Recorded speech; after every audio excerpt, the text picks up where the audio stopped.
नमस्कार जय जगन्नाथ समस्त को स्वागत करुच्ची मिश्रावती यूट्यूब चैनल को।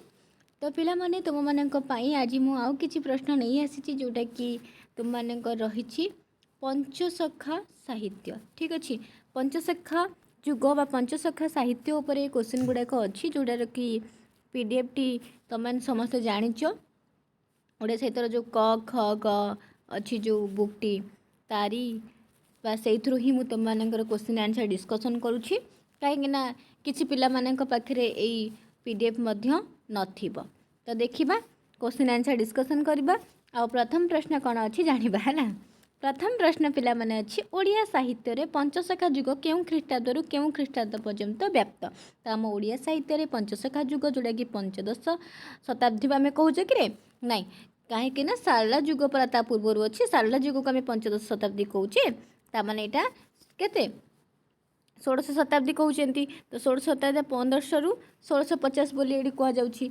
ये ऑप्शन को देखिए सब है 1550 रु होते भी 1650 भी हम बुझीपार जदि ऑप्शन ने थी है। तापर प्रश्न पंचसखा मध्य किए सबुठारु बड़ सबुठारु ज्येष्ठ कवि ना आम समस्त जानते पंचसखा मध्य बलराम दास होती सबुठारु ज्येष्ठ कवि। तापर प्रश्न निम्नलिखित कवि मानक मध्य किए पंचसखा समकालीन नुहति। पंचसखा का समकालीन माधवी दास तो माधवी पट्टनायक अनाई कुंटिया दीनकृष्ण दास नुहति कहीं अरे दीनकृष्ण दास तो मध्ययुग रीति जुग से जुगर कवि भाव में परिचालित होती सी पंचसखारे कौन आसवे।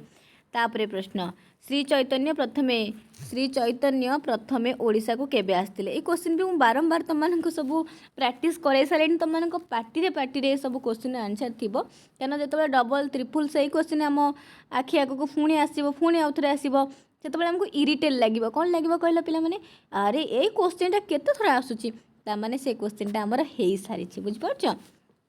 तो श्री चैतन्य प्रथमे केबे ओडिशा आसते ना 1510 प्रथमे 1510 रे ओडिशा को आसीथिले। तापर प्रश्न श्री चैतन्यंकर जगन्नाथ दासंक सहित श्रीमंदिर केउं स्थान रे साक्षात होइतिला। श्री चैतन्यंकर जगन्नाथ दासंक सहित श्रीमंदिर केउं स्थान रे साक्षात होइतिला ना बट्ट गणेशंक पाखरे कोठी बट्ट गणेशंक पाखरे। ठीक अच्छे। तापर प्रश्न पंचसखा मध्य किए चैतन्यंकर समवयस्क थिले। जो पंचसखा तामाने पंचसखा मध्य सबुठारु ज्येष्ठ जी सी ही चैतन्यंकर समवयस्क थे कहीं आमर चैतन्य जो 1510 ओडिशा को आसते से समय बलराम दास ही सहित मिशिले समवयस्क बलराम दास। तापर प्रश्न निम्नलिखित केउं वैशिष्ट्यति पंचसखा धर्मर नुहे। पंचसखा धर्मर कौटा नुहे जोग साधना शून्यवाद गुरुवाद राजयोग नुहे बोली एठी कहा जाउछि। तापर प्रश्न देखिबा। तापर प्रश्न रही बलराम दासंकर श्रेष्ठ कृति कौटा। आम समस्त जानी बलराम दासंकर श्रेष्ठ कृति हूँ जगमोहन रामायण बा दांडी रामायण जगमोहन रामायण बा दांडी रामायण। तापर प्रश्न निम्नलिखित रचना मध्य केउंटी बलराम दासंकर नुहे। तो बलराम दासंकर कौटा नुहे अमर कोश गीता तो तांकर अच्छी श्रीमद् भागवत गीता भी तांकर अच्छी किंतु श्रीमद् भागवत होउछि जगन्नाथ दासंकर आउ कमल लोचन चौतीसा भी तांकर अच्छी बट प्रेम भक्ति ब्रह्म गीता तांकर नुहे। एटा कहार ना जसवंत दासंकर बुझिल। प्रेम भक्ति ब्रह्म गीता कहार पिला माने जसवंत दासंकर प्रेम भक्ति ब्रह्म जो प्रेम भक्ति ब्रह्म गीता जोटा सेटा आमर कहार नुहे ना बलराम दासंकर नुहे। ठीक अच्छे। तापर प्रश्न जगमोहन रामायण केउं रागरे रचित। अरे जगमोहन रामायण दांडी वृत्त रचित जहाँफल कि ताकू दांडी रामायण बोली मध्य कह जाई थाए। ठीक अच्छे। मु पूर्वर जो क्वेश्चन आंसर डिस्कसन करथिली सेते भी कहितिली कि जगमोहन रामायण जो अच्छी बा दांडी रामायण जो अच्छी जो तार केतोटी आदि अयोध्या जो सब कांड गुड़ाक अच्छी से थ्रु भी क्वेश्चन आसूची से गुड़ाक बहुत इंपोर्टेंट ताकू मने रखिबो। तापर प्रश्न बलराम दास दांडी रामायण रे ओडिशार केउं पर्वत को हिमालय रूपे वर्णना करचंती। तो ओडिशार केउं पर्वत को से हिमालय रूपे वर्णना करचंती ना कपिलास को। बलराम दास दांडी रामायण रे ओडिशार कपिलास पर्वत को हिमालय रूपे वर्णना करछंती। तापर प्रश्न बलराम दासंकर वेदांत विषयक ज्ञान केउं ग्रंथरू मिलता है। वेदांत सार गुप्त गीता ना, गीता सार ना, गरुड़ चिंता ना, गरुड़ गीता ना, ज्ञान चूड़ामणि। तो एठी जो तांकर वेदांत विषयक ज्ञान निहाती वेदांत सार गुप्त गीतारू ही मिलता है। तापर प्रश्न बलराम दासंकर लंका दर्शन केउं ग्रंथरू वर्णित। तो तांकर लंका दर्शनटा बट अवकाश लंका दर्शन कथा भाव समुद्र रे श्री जगन्नाथंकर जो बाली रथ रथ जो आउ गड़बनी से कथा यदि पचारा कौथे वर्णना कराई ताहले भाव समुद्र, यदि लंका दर्शन कथा पचारा ताहले बट अवकाश। ये दुटा बहुत इंपोर्टेंट, एथुर भी क्वेश्चन आसी पारे, आकु टिके ध्यान दब है। तापर टिके तलहाड़ू क्वेश्चन पड़ेगा। बलराम दासंकर भाव समुद्र ग्रंथटी केते पद विशिष्ट। एटा समझ जान 748 पद विशिष्ट। तापर प्रश्न बलराम दास जगन्नाथ को स्मरण करी केउं निपट मूर्ख मुंडरे हाथ रखिबा फल से अनर्गल गाई चलले। कहार ना हरिदास जो तांकर परीक्षा करा होतला सेही समय कथा कहा जाइछि हैला। तांको कुहाइतिबो से स्वर्ण झरी को चोरी करिक नै बोली तापर परीक्षा आइतिबो सेटा भी गोटे थिबो। तासपरे यदि बट अवकाश भाव समुद्र दुईटा स्टोरी जानिथिबो ताहले निहाती यार कथा सब बुझी पारिबो हैला। कारण तुम मैंने स्टोरीटा जानिथिले एगुड़ाक काहाकू इंडिकेट करिक कुहा जाउछि जानिदबो। तापर प्रश्न बलराम दासंकर केउं ग्रंथटी ओडिसी वैष्णव धर्म तत्व दृष्टि महत्वपूर्ण। केउं ग्रंथटी ना तांकर अमरकोश गीता। तापर प्रश्न बलराम दासंकर केउं ग्रंथटी नाथ जोगी माने गान करी भिक्षा संग्रह करथंदी। बौला अध्याय, बौला अध्याय। तापर बलराम दासंकर केउं ग्रंथटी संस्कृत दूत बा संदेश काव्य सदृश। समस्त जानिछ बलराम दासंकर कांत कोइली जोटा कि संदेश काव्य बोली कहा जाय थाए। आ अर्थ कोइली पथाती पचारला ताहले सेटा होछि जगन्नाथ दासंकर हैला। तापर प्रश्न कहा उक्ति प्रत्यक्ति मध्य लक्ष्मी पुराण विषयटी वर्णित। नारद और पराशरंकर उक्ति प्रत्यक्ति रे आमर कौ पुराण लक्ष्मी पुराण वर्णित। तापर प्रश्न दांडी रामायण रे बलराम दास बालकांड और युद्धकांड नाम रे कौन करिछंती। बालकांड और युद्धकांड नाम रे से आदिकांड और लंका कांड करिछंती हैला। एगुड़ाक जोड़ा कहूली तुम मानक क्वेश्चन आसब आपको टिके देखिबो हैला। तापरे बलराम दास केउं ग्रंथ रे नारी मानकर निष्ठा शुद्धता उपरे गुरुत्व देइछंती ना लक्ष्मी पुराण। लक्ष्मी पुराण। तापरे जगन्नाथ दासंक कथा आसला तांकर किछि क्वेश्चन रहिछि जानिछ तांकर भागवत को नेकी बहुत इंपोर्टेंट क्वेश्चन रहिछि। ता सहित आहुरी तांकर जो सामयिक जदि कहबा जो ता बाद आ जो लेखा गुड़ाक रहिछि ना। जगन्नाथ दासंक भागवतर शताधिक पदर तात्विक आलोचना बलराम केउं ग्रंथ रे देखा जाए। ब्रह्मांड भूगोल देखा जाए बोली एठी कहा जाउछि। तापर प्रश्न कमललोचन चौतीसा भली तांकर आउ केउं ग्रंथटी चौतीसा रीति रे लिखित। चौतीसा रीति रे कांत कोइली लिखित बोली एठी कहा जाउछि। तापरे प्रश्न रहिछि केउं ग्रंथटी जगन्नाथ दासंकर सर्वश्रेष्ठ दान। तांकर भागवत जानिछ जोड़ा कि केते स्कंध विशिष्ट। एटा तुम मैंने कमेंट कल देखिया भागवत केते स्कंध विशिष्ट। संस्कृत भागवत केते स्कंध विशिष्ट ये 12 देइछि। तो तुम मैंने कमेंट कर पिला माने मुझे से क्वेश्चन टी कहलिनी भागवत केते स्कंध विशिष्ट देखिया किए मुंड खर्च करके यार आंसर दे पारुछ। तापर प्रश्न जगन्नाथ दासंकर भागवतर द्वादश स्कंध किए रचना करथिले। तो ये महादेव दास एकादश स्कंध पर्यंत जगन्नाथ दास और द्वादश स्कंध महादेव दास रचना करछन्ती बोली कहा जायछि। ता सहित त्रयोदश स्कंध जो अच्छी ताकू द्वारिका दास रचना करछन्ती बोली मध्य रहिछि बा टीका आकार रे लिखिछन्ती बोली किछिटा जगह रे मध्य देखिबाकू मिलिथाय। केउं ग्रंथटी जगन्नाथ दासंक भागवतरे स्थान पाइथिबा केतेक दार्शनिक तत्वर व्याख्या एक ग्रंथ एक टीका ग्रंथ यहाँ त्रयोदश स्कंदटा जोटा कि टीका आकार रे द्वारिका दास रचना करछन्ती बोली कहा जाय थाए। तापरे प्रश्न ओडिया भागवत केउं छंदरे रचित। एटा गोटे इंपोर्टेंट नवाक्षरी बा गुजरी छंदरे रचित मन रखिबो पिला माने। तापरे प्रश्न जगन्नाथ दासंक भागवत भक्तिमूलक रचना होइथिबारु एथिरे केउं रसर देखिबाकू मिलଥାଏ ना शांत रस देखिबाकू मिलଥାଏ। तापरे प्रश्न जगन्नाथ दासଙ୍କ जन्मस्थान केउंठी? जगन्नाथ दासଙ୍କର जन्मस्थान होची पुरी निकटवर्ती कपिलेश्वरपुर शासन रे। पुरी निकटवर्ती कपिलेश्वरपुर शासन रे।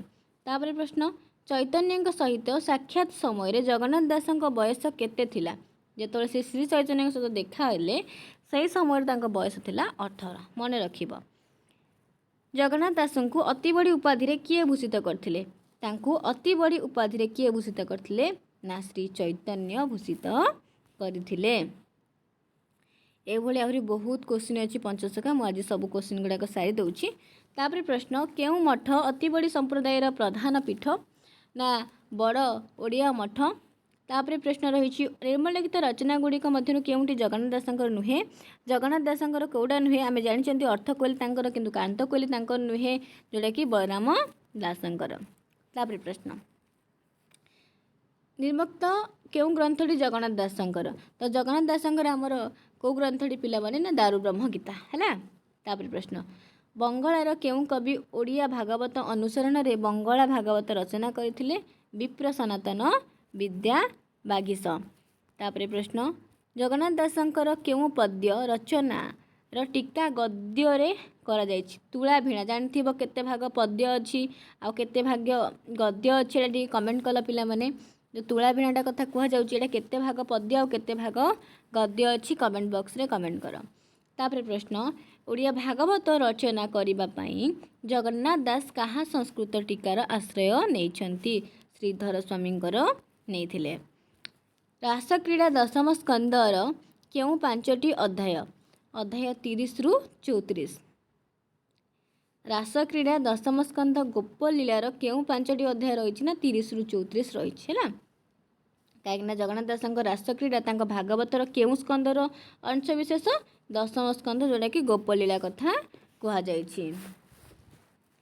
एठी सबु अछि अच्युतानंदंकर भी क्वेश्चन किछि देखिदबा। देख एठी अच्युतानंद दास केबे केउंठारे जन्मग्रहण करथिले ना 1482 कटक जिल्लार तिलकना ठारे जन्मग्रहण करथिले। तांको पिताଙ୍କ नाम थिला दीनबंधु खुंटिया और माताଙ୍କ नाम थिला पद्मावती। तापरे कहा निर्देश रे से अच्युतानंद को सनातन गोस्वामी दीक्षा देइथिले ना चैतन्य निर्देश रे ही तांकर शिष्य प्रमुख शिष्य थे रामदास कहार अच्युतानंदंकर। तापरे प्रश्न ब्रह्म सांकुली अध्याय गुड़ी केउं नाम नामित ना कल्प नाम नामित?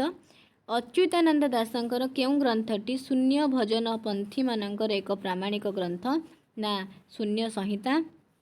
आंकर इम्पोर्टाट लेखा होची हरिवंश को मन रखिबो। केउं चरित वर्णना कराई एथिरे ना कृष्ण चरित वर्णना कराई। हरिवंशटा दांडी वृत्त रचना कराई। 7 खंडिया हरिवंश बोलिया को कुहा जाई थाए मन रखिबो। बहुत इम्पोर्टाट लेखा होची अच्युतानंदंकर। तापरे तांकर एटा पुनी श्रेष्ठ लेखा हैला। हरिवंश शुणिले बा शुणाइले केउं फल प्राप्ति हुए ना अपुत्रकर पुत्र लाभ करे थाए। यदि हरिवंश कथा हमें शुणुचंती बा शुणुचंती। अच्युतानंद कहा को विवाह करथिले ना से चंपावती को विवाह करथिले। अच्युतानंद केउं ग्रंथ निज निज रचित ग्रंथ गुड़िकर संख्या संबंध में कही एटा इंपोर्टेंट क्वेश्चन आपको मन रखिबो। अच्युतानंद निजर केउं ग्रंथरे से निज रचित ग्रंथर संख्या कहते ना अणाकार संहितार सी कहते मन रखिबो। अच्युतानंद केउं ग्रंथरे पंचसखांकर जन्मकाल सहित परिचय देइचंती ना उदय कहानी रे तांकर परिचय देइचंती पंचसखांकर। राधाकृष्ण लीला को आधार करी रचित बहु लोकप्रिय बारवासी गीतटी अच्युतानंदंकर केउं ग्रंथरे स्थान पाइछि ना गोपाल उगाल रे स्थान पाइछि? तापरे प्रश्न ओडिया साहित्य रे अच्युतानंद केउं ग्रंथटी राधाकृष्ण लीला प्रख्यापक सर्वप्रथम ग्रंथ? हरिवंश। निर्मलित ग्रंथ गुड़िक मध्यरु केउंटी अच्युतानंदंकर नुहे? ताहले अच्युतानंदंकर कोडा नुहे हरिवंश तांकर शून्य सहित तांकर कैवर्त गीता भी तांकर कैवर्त गीता गोटे वर्ष पकेइथिला से पीटी की सीउट रे कोथरे पकेइथिला आकु टिके मन रखिबो। हेतु विद्या भागवत तांकर ग्रंथ नुहे। तापरे प्रश्न जसवंत दास को नेकी आसला। जसवंत दास କେଉଁ ଗ୍ରନ୍ଥଟି ଜ୍ଞାନ ଭକ୍ତି ତତ୍ତ୍ୱ ଓ ପ୍ରେମ ଭକ୍ତି ତତ୍ତ୍ୱର ସମନ୍ୱୟ? ପ୍ରେମ ଭକ୍ତି ଗୀତା, ଯେଉଁଟାକି ଯଶୋବନ୍ତ ଦାସଙ୍କର। ନବାକ୍ଷରୀ ବୃତ୍ତରେ ରଚିତ ହେଉଛି ପ୍ରେମ ଭକ୍ତି ବ୍ରହ୍ମଗୀତା, ଯେଉଁଥିରେ କି 5ଟି ଅଧ୍ୟାୟ ରହିଛି। ଦେଖ କେତେଟା କୋଶ୍ଚିନ୍ ଏଠୁ ଆମେ ପାଇଗଲେଣି। ପ୍ରେମ ଭକ୍ତି ଗୀତା, ଯେଉଁଟାକି 5ଟା ଅଧ୍ୟାୟ ରହିଛି, ନବାକ୍ଷରୀ ବୃତ୍ତରେ ରଚିତ, ଜ୍ଞାନ ଭକ୍ତି ତତ୍ତ୍ୱ ଓ ପ୍ରେମ ଭକ୍ତି ତତ୍ତ୍ୱ କଥା ଏଥିରେ କୁହାଯାଇଛି। ତାଙ୍କର ଲୋକପ୍ରିୟ ଗ୍ରନ୍ଥଟି ହେଉଛି ଗୋବିନ୍ଦ ଚନ୍ଦ୍ର। କାହାର? ଯଶୋବନ୍ତ ଦାସଙ୍କର, ଯେଉଁଥିରେ କି ନାଥ ଯୋଗୀମାନେ କ'ଣ କରନ୍ତି? ଭିକ୍ଷା ସଂଗ୍ରହ କରିଥାନ୍ତି। ଏଇ ଗୋବିନ୍ଦ ଚନ୍ଦ୍ରକୁ ନାଥ ଯୋଗୀମାନେ ଗାନ କରିକି ଭିକ୍ଷା ସଂଗ୍ରହ କରିଥାନ୍ତି। ତାପରେ ପ୍ରଶ୍ନ, ଗୋବିନ୍ଦ ଚନ୍ଦ୍ର କେଉଁ ଦେଶର ରାଜା ଥିଲେ? ନା ବଙ୍ଗ ଦେଶର ରାଜା ଥିଲେ। ଗୋବିନ୍ଦ ଚନ୍ଦ୍ରଙ୍କ ମାତାଙ୍କ ନାମ ଥିଲା ମୁକ୍ତା ଦେବୀ। ଗୋବିନ୍ଦ ଚନ୍ଦ୍ର କେଉଁ ରସର ପ୍ରାବଲ୍ୟ ଦେଖାଯାଏ ଗୋବିନ୍ଦ ଚନ୍ଦ୍ରରେ? ନା କରୁଣ ରସର ପ୍ରାବଲ୍ୟ ଦେଖାଯାଇଥାଏ। ତାପରେ ଟୋଟାଲି ପଞ୍ଚସଖାଙ୍କର ଆଜି କୋଶ୍ଚିନ୍ ଆଲୋଚନା କରିବା। ଗୋବିନ୍ଦ ଚନ୍ଦ୍ର ବଙ୍ଗଳାର ଅନୁଦିତ ପୁସ୍ତକର ନାମ କ'ଣ ଥିଲା ଗୋବିନ୍ଦ ଚନ୍ଦ୍ରର? ନା ଗୋବିନ୍ଦ ଚନ୍ଦ୍ରେର ଗୀତ। ଗୋବିନ୍ଦ ଚନ୍ଦ୍ର ଅନୁସରଣରେ ଲିଖିତ କେଉଁ ପରବର୍ତ୍ତୀ ଗ୍ରନ୍ଥଟି ଓଡ଼ିଶାର ପୁରପଲ୍ଲୀରେ ବିଶେଷ ଭାବରେ ଆଦୃତ? ନା ଟୀକା ଗୋବିନ୍ଦ ଚନ୍ଦ୍ର। ଗୋବିନ୍ଦ ଚନ୍ଦ୍ର ପରେ ତାକୁ ଅନୁସରଣ କରିକି ଟୀକା ଗୋବିନ୍ଦ ଚନ୍ଦ୍ର ଲେଖାଯାଇଛି। ଟୀକା ଗୋବିନ୍ଦ ଚନ୍ଦ୍ର ଯେଉଁ ରହିଛି ସେଇଟା ହେଉଛି ଯୋଗୀନ୍ଦ୍ର ଦୈବଜ୍ଞ ବିପ୍ରଙ୍କର। ଯୋଗୀନ୍ଦ୍ର ଦୈବଜ୍ଞ ବିପ୍ରଙ୍କର। ତାପରେ ଏଇ ଟୀକା ଗୋବିନ୍ଦ ଚନ୍ଦ୍ର ଗାଉଥିବା ବେଳେ କେଉଁ ବାଦ୍ୟ ବଜାଯାଏ? ନା କେନ୍ଦାରା ବଜାଯାଇଥାଏ। କେନ୍ଦାରା ହେଲା। ଯଶୋବନ୍ତଙ୍କର ପ୍ରେମ ଭକ୍ତି ବ୍ରହ୍ମଗୀତା ମତରେ ଜୀବ ଓ ପରମ କେଉଁ ସ୍ଥଳରେ ନିରନ୍ତର କରନ୍ତି? ନିତ୍ୟ ସ୍ଥଳରେ କରିଥାନ୍ତି। ହେତୁଦୟ ଭାଗବତ ଗ୍ରନ୍ଥଟି କେଉଁ ପ୍ରକାର ଗ୍ରନ୍ଥ? ଗୋଟେ ବ୍ରହ୍ମଜ୍ଞାନମୂଳକ ଗ୍ରନ୍ଥ। ଆଉ ହେତୁଦୟ ଭାଗବତ ଜାଣିଥା ଶିଶୁ ଅନନ୍ତଙ୍କର ବି ଅଛି, ଯଶୋବନ୍ତଙ୍କର ମଧ୍ୟ ଅଛି। ଦେଖିଦେବ ଟିକେ, 2 ଜଣଙ୍କର ରହିଛି। ପଞ୍ଚସଖାକୁ ବୌଦ୍ଧ ବୈଷ୍ଣବ ବୋଲି କିଏ କହିଥିଲେ? ଆର୍ତ୍ତବଲ୍ଲଭ ମହାନ୍ତି କହିଥିଲେ, ଟିକେ ମନେ ରଖିବ। ଏହା ସହିତ ପ୍ରଚ୍ଛନ୍ନ ବୌଦ୍ଧ ବୋଲି କହିଥିଲେ ନଗେନ୍ଦ୍ରନାଥ ବସୁ।